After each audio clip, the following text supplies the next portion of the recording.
Good afternoon and welcome to South King Fire and our annual 9/11 Memorial Celebration.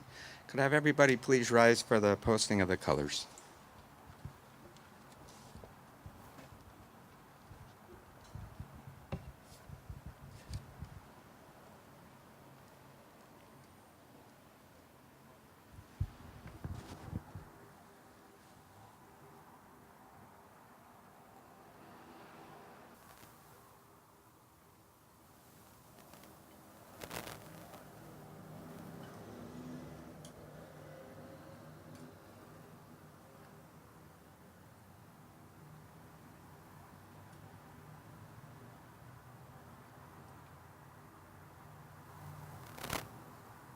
All uniformed personnel, honor guard, precinct 4.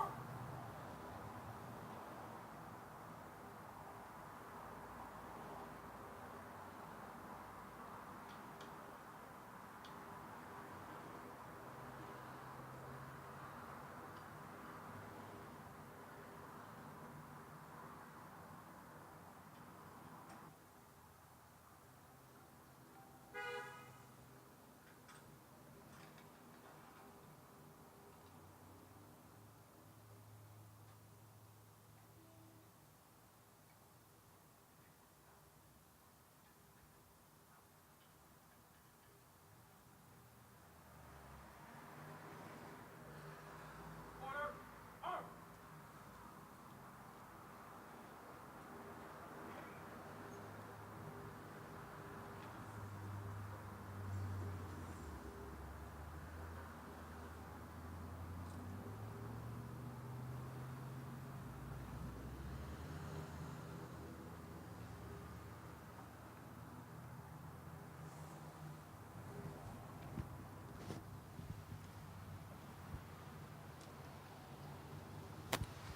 Please be seated.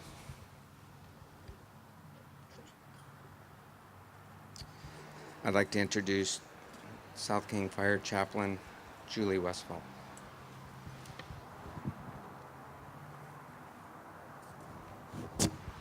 Good afternoon, and thank you for attending today, this very solemn ceremony. As we recall the terrorist attack of September 11th, 2001, in which nearly 3,000 people were killed, 6,000 wounded, we're gathered here to specifically remember the 343 fire personnel, the 71 police officers, 8 private agency EMTs and paramedics, and 1 New York fire patrolman, as well as 55 military at the Pentagon. These men and women, some not even on duty at the time, all gave their lives as they worked tirelessly to rescue others. 159 of these firefighters who worked Ground Zero have died of illnesses due to the toxicity there since that time. I have a chaplain associate who told me that prior to 2001, 9/11, 2001,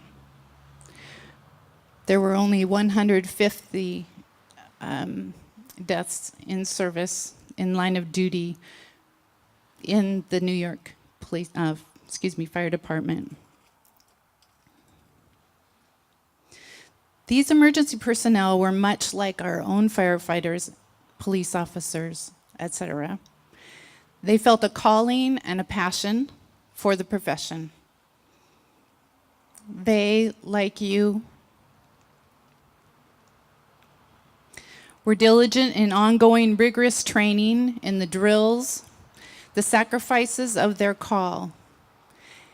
They honed their skills for situational awareness and safety so that at the end of the day, everyone goes home. Their skills became automatic with repetition, just as with those in our midst here. These emergency workers were the ones who were running up the stairs when everyone else was running down, putting their own lives on the line to save others. One firefighter said that they were ordered not to enter the building, but after witnessing people jumping to their death, they could not help but run in to save the others. The horrors and dangers of that day, however, would defeat many of the strongest of them. For 5 weeks afterwards, the surviving firefighters were assigned to Ground Zero to find the remains, not saving people like they were trained to do, only body parts. The dust and debris were harmful, causing serious illness and even terminal conditions to many. Some of the firefighters were assigned as family liaisons that took the dreaded news to their comrades' families. The fire family stepped in to help the widowed and orphan families of their fallen comrades. And the same happened within the police departments. There was upheaval to the departments. The New York Fire Department lost 15,000 years of combined experience with all those lives lost. Those who remained were left to deal with the loss of their own comrades, funeral after funeral. Some suffered survivor's guilt, and many with the guilt that they didn't save enough people. Some still experience, to this day, the nightmares, the intrusive thoughts, and triggers of sounds, smells, and images.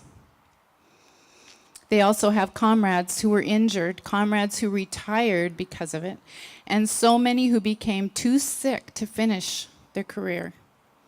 The deepest wounds were to the souls of each of those who survived, the gaping wounds of horrific trauma. Today, we are here to help them shoulder this burden of grief. Today, we remember those heroes who died, but we also remember those heroes who remain to tell their stories. I have heard many stories of miracles that happened in the midst of the horrific chaos, and miracles of the healing of souls as well. At this time, I ask you to join me in a prayer for continued healing and restoration in the lives of all of the families of the deceased, and also for the fire and police family who have lost close comrades. Will you bow your head? Lord God, thank you for the gracious and faithful God that you are, that you in no way gave permission for the atrocity of 9/11 to take place. You knew the great destruction that would be brought about by the evil choices of the persons involved, the terrorists. Lord, many of us know you to be a God that moves in response to our cries for healing and restoration. And so we ask now that you would bring complete healing and restoration to all the surviving families of the fallen first responders and to all who experienced the trauma. Help us not to forget their courage and valor, but to be emboldened to be warriors for the lives of others. You are our healer and our counselor. You restore our souls as we humbly come to you by the revelation of your love and truth. We also ask you to move to help those affected by the hurricanes and tornadoes at this time. Please help our nation to unite in our efforts to help. Thank you, Lord, for hearing our prayer, for you are good, and your mercy endures forever. Amen.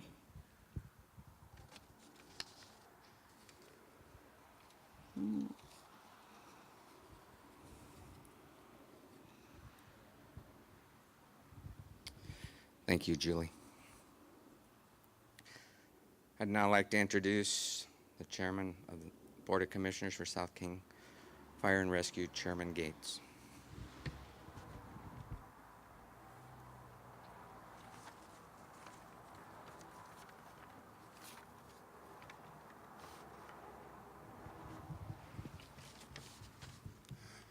Thank you. On behalf of the Board of Fire Commissioners, it is my pleasure to also welcome everyone to this memorial ceremony. I'd like to take just a moment and introduce the other members of the Board of Commissioners that are here, Commissioner Jim Fassos and Commissioner John Rickert. Is Bill Fuller here? No, okay. Also, there are a number of elected officials in attendance here today. In the essence of time, I'd like to ask the elected officials to stand. If you're already standing, raise your hand so that we can recognize all of you. Great. Great. Great. Great. Thank you for being here. It is hard to believe that the tragedy of 9/11 happened 16 years ago. A lot of time has passed. A lot of rebuilding has occurred. I'm sure we all remember where we were the morning of that tragedy. I'm sure we all remember how we found out about it. Maybe we were getting dressed and turned on the TV. Maybe somebody called us. But the fact that we are here today shows that we will never forget the almost 3,000 lives that were lost, including 343 firefighters. We dedicated and officially opened this memorial 3 years ago today. I continue to be so impressed with how wonderful it is. We can never thank our people, our volunteers, and our contributors enough for the work they did to make this memorial a reality. I hope that all of you will spend a few moments looking through the memorial, if you have not already done so. And as I like to say, come back sometime in the evening and look at the memorial. Come back when it's dark and the lights are on in the memorial. This memorial is for all that lost their lives on 9/11. Thank you again for being here and showing that you will never forget.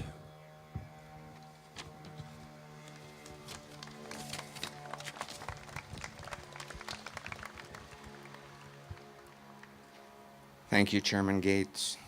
I'd now like to introduce the International Association of Firefighters Local 2024 President, Lieutenant Lane Winter.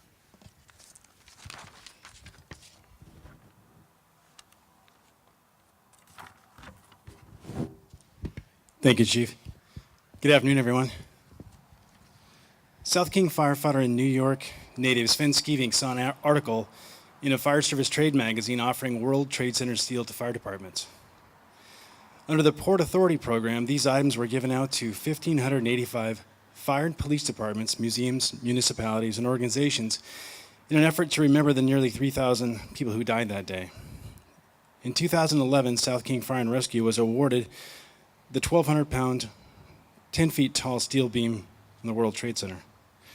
The steel was retrieved on a cross-country trip by Sven Skeving and fellow firefighter Scott Malin. The original design was drafted on a piece of scratch paper, and this would become the blueprint for the magnificent memorial you see behind me. Under the leadership and vision of firefighter Chris Burdyshaw, this massive project began. The fountains were built to represent the Twin Towers of the World Trade Center, the granite walls constructed to display the names of those lives lost in the terror attacks. A Callery pear tree, known as the Survivor Tree, was planted to represent the only tree to survive Ground Zero. Coordination with the International Association of Firefighters, Alaska Airlines, Port of Seattle Fire Department made the transport of the artifacts from the Pentagon and the crash site of Flight 93 possible. This memorial could not have been constructed without several generous donations from private citizens, local businesses, and professional groups. A special thanks to the family of our own fallen firefighter John Moncrief for their generous donations. The hard work and dedication of the men and women of South King Fire and Rescue is present in every detail you see behind me. That hard work continues as the crews assigned to Station 64 lovingly maintain the memorial year-round. Since its dedication 10 years after the terror attacks, countless people have visited our memorial. Some stay and talk with the firefighters and tour the station. Many ask about the memorial and share their stories about 9/11. Others simply sit in quiet reflection. How you choose to pay your respects isn't important. What is important is that we never forget. Thank you.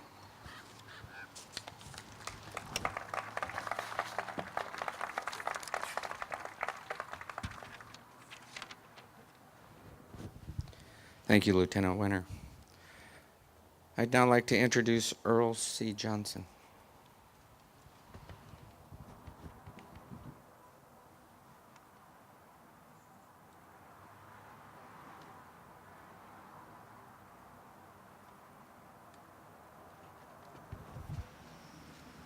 Do this without these.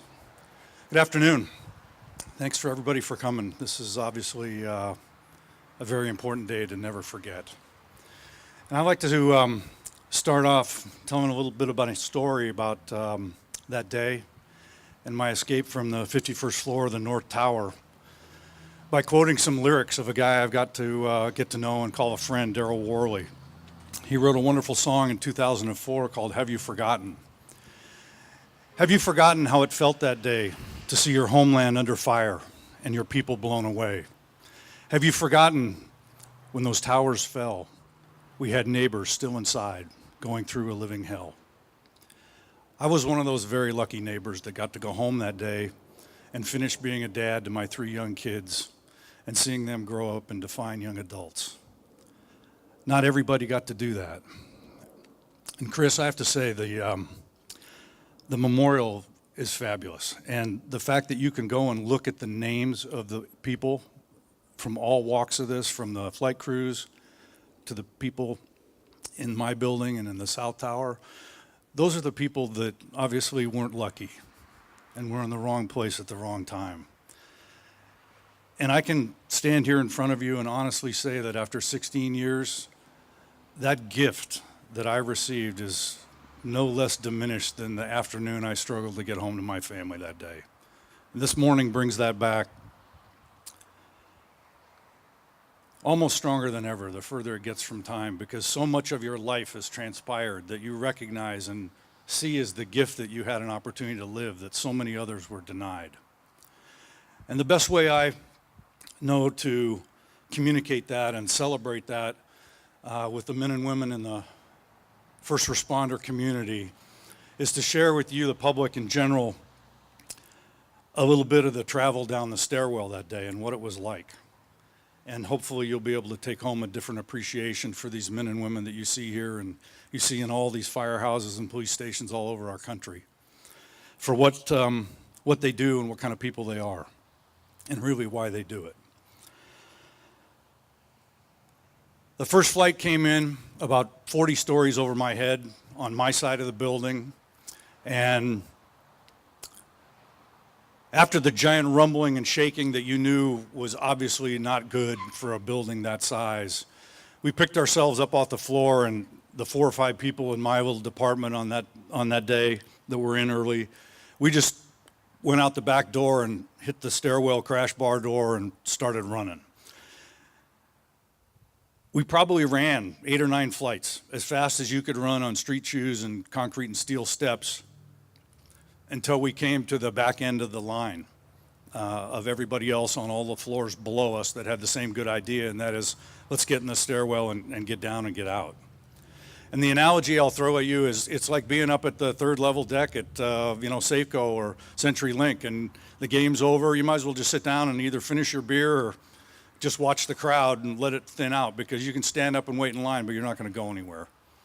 And that's what happened to us. I think in that first 10 minutes or so, the crowd probably compressed more, but we didn't really make much progress, maybe a landing or two.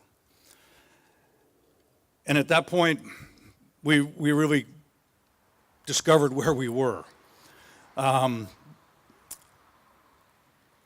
The environment was pretty benign. I mean, there's no sirens, there's no flashing lights, there's no sprinklers. It's just lit, dry, crowded, and very compact. And it just kept getting more that way. And of course, during that first period of time, the second plane hits the south tower. And while these buildings aren't connected, physically in the air through foundations, they are, but just the magnitude of the concussion and the shock wave of that second plane coming, you could see that come right through the walls of our building and go through the hair of your neighbor and right out the other wall. And then the most amazing thing happened. Complete strangers just put their hand down and found the hand of that person standing next to them, and we all held hands. I don't know where you get an opportunity to discover your unknown neighbor or fellow man in a framework like that, but that was the natural reaction for everybody to do. As we began moving slowly, and I mean slowly, to the point where you're waiting for that leg on the step in front of you to move so you can put your foot down and go another half a stride. And, the stairwell, it's not super wide, but there's probably 3 or 4 people on every single step. So you barely have any shoulder room even to turn a little bit. It's crowded and a little uncomfortable. But you recognize pretty early on that you're not going anywhere. You're here, and you're only going to go as fast as this goes. And I will bring up at this point, counter to a lot of the early media inquiries that I encountered, and other people like to sensationalize this about panic and people shoving and pushing each other. Hey, there was none of that in the stairwell that I was in. We took care of each other, and I believe that to be the case everywhere else. So as we're moving down, eventually we come to kind of the first real physical obstacle, and it's the air quality. Up till this point, it's been just like here right now, but all of a sudden it started to take on this toxicity of a chemical smell of some kind that it really started to bother some people. Some people were starting to take off an article of clothing and make a mask for themselves, and we were all wondering, what this was. And it wasn't smoky, so we weren't thinking about a fire.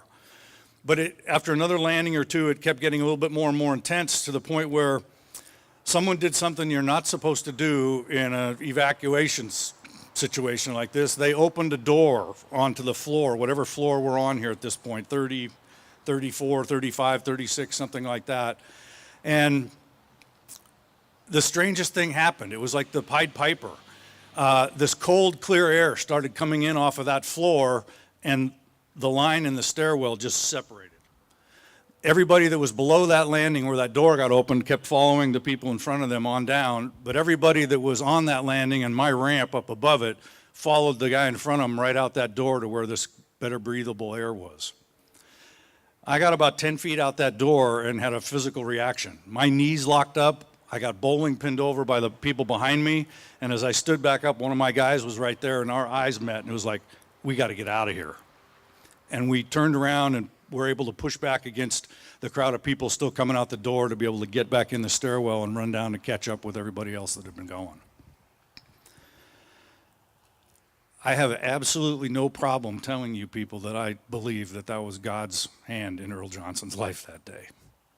I have no other explanation for that, because science tells you that if you were at that height in the building too long, you were going to run out of time before you could get down and get outside. And so that was kind of my first glimpse to the power of what was there that day. And as we continued on down, maybe 25 minutes, 30 minutes has transpired, and every landing has a number on it, a little sign sticker about what floor you're on. And I looked at them, and I don't even think we're at halfway. We're at 27 or 28 or something. And I think I start to hear a bunch of laughter. And it's been long enough, plus you're just pretty stressed, and you're telling yourself, man, don't lose it. There's nobody in here telling jokes, and just focus on that leg in front of you and keep moving forward. And so I did that, and we went down another landing, another ramp, another landing, and it would kind of come and go like it was on the wind. And it wasn't real enough to make yourself believe it, but it was real enough to make yourself think you might be going crazy. And so I just kept focusing inward, and I got to this one landing, and it was consistent enough. I had my head cocked to the side, and the gentleman next to me, who I don't know from Adam, had his head cocked too, and I could see it out of the peripheral vision. And I just said, "Do you hear that?" And the guy didn't say anything, but I could see him nod his head up and down. And at least right then, I knew I wasn't crazy. I wasn't losing it. But now you're kind of going into overdrive. What is this? And so we go down another landing, and it's getting pretty loud, and there's some clapping and a little cheering going on. You go down, going down another ramp, and you're looking down the railing, which is only this wide, so there's no peripheral vision. You just look straight down. And you're really going, what is going on? And then you turn and start down that next ramp, and the people on the landing right below you, they look like they're at a party. They are clapping and smiling and laughing, and it's unbelievable. And then you see him, and it's a New York City firefighter, and he's climbing those stairs one at a time, and he's got his tanks and his mask, roll of hose or a rebar in one arm, and he's telling everybody, hey, we're coming. You guys are getting out of here. And after that first one, there was another one, and another one, and another one, and another one, and another one. Everyone from that first responder community, whether they were Port Authority, street clothes detectives, or uniformed New York City cops, or of course the firefighters, FDNY, they all came inside. Now I'll stop right here just for a minute, because it's important to recognize the frame of reference that I have versus where I think you all had. If you're watching this or seeing this on TV, you're watching these rigs roll up and these guys get out, and they're showing the buildings full of flame and smoke, and we're in this little cocoon. We have no idea what's going on. Nobody has said anything, and they don't say anything to us. And I always ask the question of groups I privileged and honored to speak in front of, where do we get people that step out of that truck and look up 110 stories in the sky and look at that and go, let's go. And the same thing with Flight 93, Todd Beamer, who's this great high school here in Federal Way is named after him, right? Same place we get the men and women that volunteer to serve us all in the armed forces of the United States. They come from every big city and every little town all across this country, and it is what makes America great. And the other thing that I like to say at this point too, because there's something about all these folks, they don't like the limelight. They don't like to be held up as heroes. They just come and they do, it's my job, thus I'm doing my job. Well, I'm here to tell you, somebody, that they do their job really well, and there isn't anything that will ever stop them from coming and doing their job. Give a round of applause.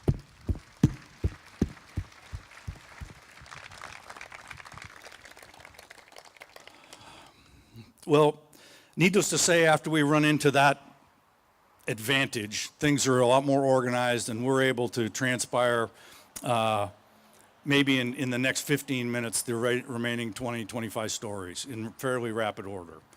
And eventually we get down to the lobby and are encouraged to hurry but not run, and we're pushed into the shopping mall area of the towers as opposed to let out on West Street, which is turns out is the ingress part for all the equipment and everything. Plus you were going to potentially be killed by stuff dropping from the building.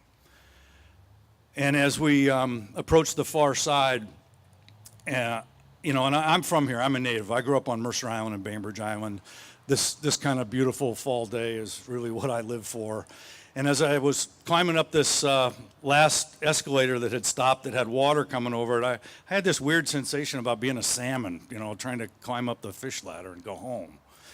And we get outside and step away from the apron of that first building, and you're able to look up and see what you've all been seeing for almost the last, you know, 50 minutes or so, maybe an hour. And I'm here to tell you, your brain cannot accept what your eyes are telling it. It just does not compute. And you know, the relief of being out finally from the confines of that vertical tunnel to now looking around at really a chaotic mess, to put it lightly, is something that just, it shocks you. And they were trying to guide everyone to, you know, leave out and go across the borough's bridges is kind of the evacuation plan for Lower Manhattan. And I knew if I went that way, it might take a long time to get back to New Jersey. So I said goodbye to everybody in my group and started hoofing it up Broadway. And it was organized. They had blockades up, and people would get in an argument with one of the law enforcement guys at one end of the blockade, and I'd wait for that to happen, and I'd scoot around the other end of the blockade so I could keep going the way I wanted to go.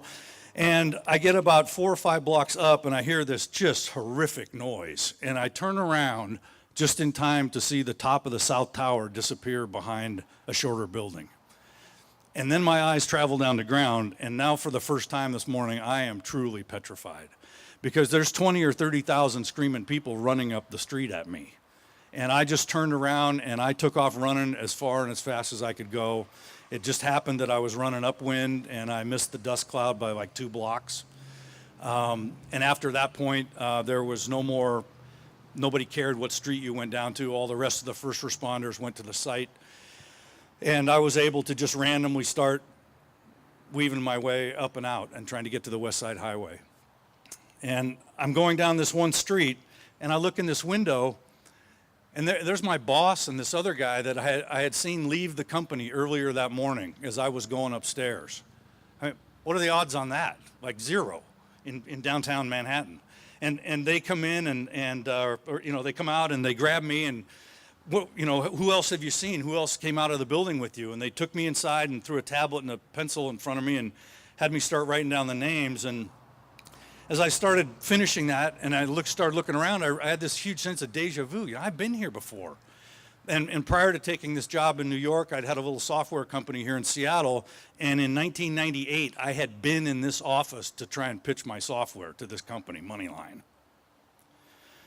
Well, it turns out they still have all their technology up and running, and these guys have tapped into the servers of ours on the 51st floor of the North Tower and offloaded all the emergency contact information from the employee database. And while you can't make local calls, you can make long distance calls, and so they've set up a phone tree with my dad's boss in Kennebunkport, Maine, and we're calling all the families of the people that we had put on these lists. And that's how my family found out that I was out that day. I didn't make it home until 7:30, 8 o'clock that night, but at least they'd had some contact with that. Well, I could go on and talk about this for hours, but that's not why you guys all came here today. We came here today, A, to never forget, and B, show as part of our community our support for the men and women that are going to come and be there at 2:30 or 3 o'clock in the morning for us when we need them. Thank you very much. It's my honor to have been here today.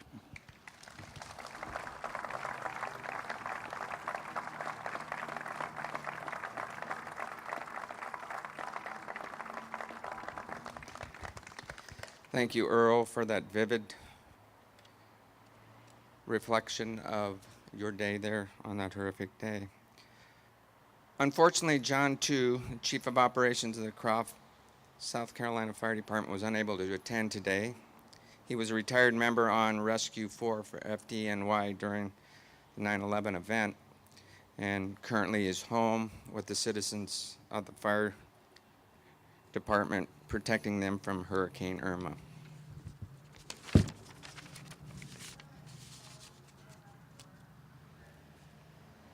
On this day 16 years ago, each of us can vividly remember where we were and what we were doing when the continental United States was attacked.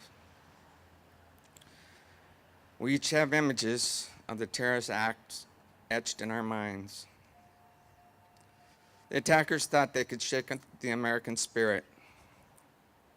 Rather, they rekindled patriotism and the American spirit throughout this great nation.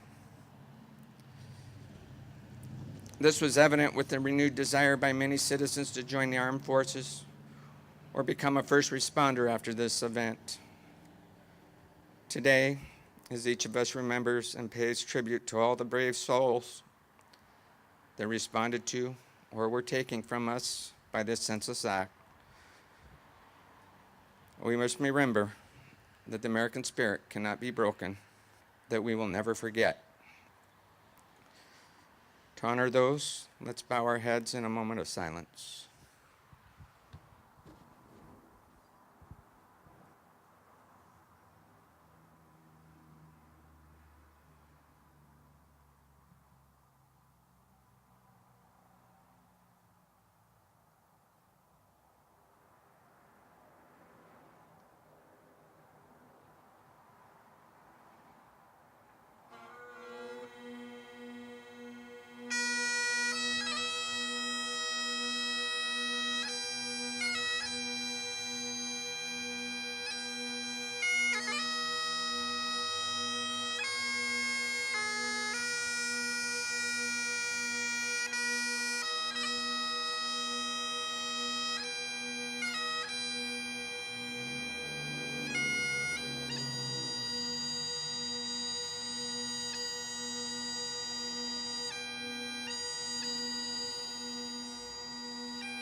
Thank you for attending this memorial.